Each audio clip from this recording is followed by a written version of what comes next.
कहानियाँ एक बहुत ही सशक्त माध्यम होती हैं किसी भी बात को दूसरों तक पहुँचाने की, और साथ ही साथ ये किसी भी इंसिडेंट को याद रखने का भी बहुत आसान माध्यम होती हैं, क्योंकि सुनी हुई चीज़ अरसे तक लोग याद रखते हैं।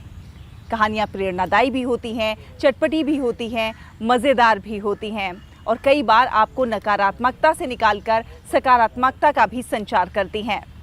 कोरोना के इस दौर में भी जब बहुत सारे लोग निराश हो रहे थे, कई कहानियों ने उनके अंदर सकारात्मकता का संचार किया।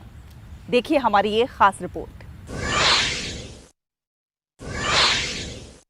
कहानी सुनना छोटे बच्चों से लेकर किसी भी उम्र के व्यक्ति को अच्छा लगता है। किसी भी घटना का मनोरंजन से भरा चित्रण करना ही कहानी लेखन कहलाता है। आज मिलते हैं चंडीगढ़ के एक दंपति से, जिन्होंने कोरोना काल में अपनी प्रेरणादायक कहानियों से लोगों को प्रेरित किया और इस मुश्किल घड़ी में मनोरंजन के साथ साथ उनका मनोबल भी बढ़ाया। प्रिया और संजय टंडन अपनी किताबों सनरेज सीरीज से जुड़ी कहानियों को इन दिनों वीडियोस के माध्यम से लोगों के साथ साझा कर रहे हैं।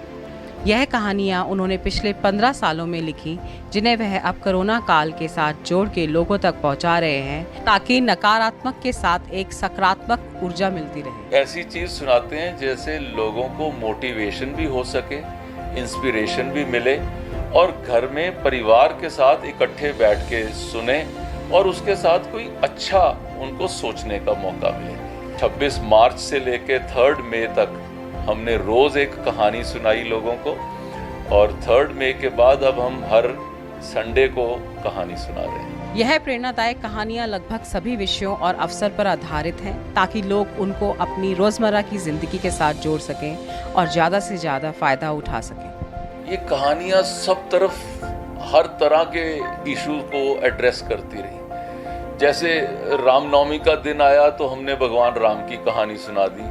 जैसे हनुमान जयंती आई तो मैंने हनुमान जी की कहानी सुनाई।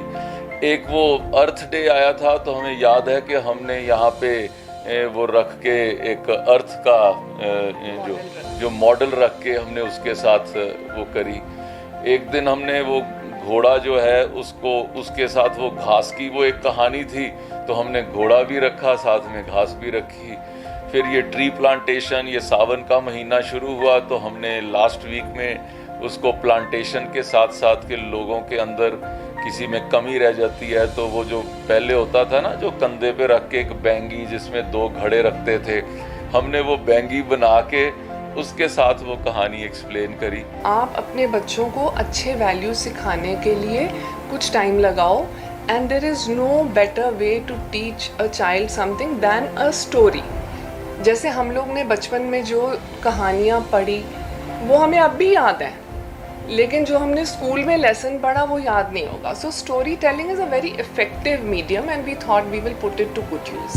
प्रिया टंडन पेंटर होने के साथ साथ लोगों तक यह मोटिवेशनल कहानियां ना ही सिर्फ वीडियोस और किताबों के माध्यम से पहुंचाना चाहती हैं, बल्कि जल्द ही वह यह प्रेरणा सूत्र कहानियां पॉडकास्ट में भी उपलब्ध करवाएंगी। नेक्स्ट प्लान ये कर रही हूँ कि स्टोरी टेलिंग जो है ना, बुक रीडिंग स्टोरीज़ की, वो पॉडकास्ट के ज़रिए शायद अगले हफ्ते 10 दिन तक उसको भी लॉन्च करने का प्लान कर रहे हैं। संजय टंडन, जो कि पेशे से एक बिजनेसमैन हैं, ने बताया कि कोरोना वायरस के इस जंग में जहां हर व्यक्ति कहीं ना कहीं मायूस और असहाय महसूस करता है, वहीं उनकी कोशिश रही कि इन कहानियों के माध्यम से वह लोगों का मनोबल बढ़ाएं और उनको अपने आसपास के लोगों की मदद करने के लिए प्रेरित करें।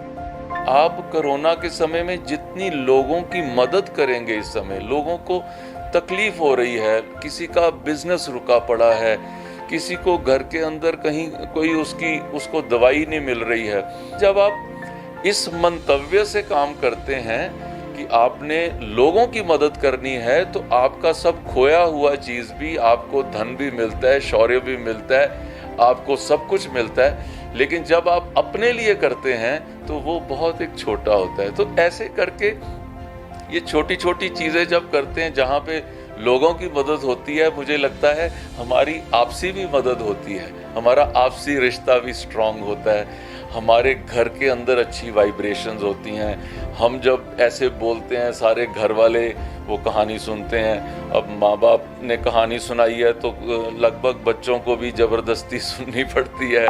तो जब सुननी पड़ती है तो उसका 5%, 10%, 20% कहीं ना कहीं उनके मन में वो इफेक्ट रहता है। इन कहानियों का वीडियोस बनाने में टंडन के पूरे परिवार का योगदान रहा।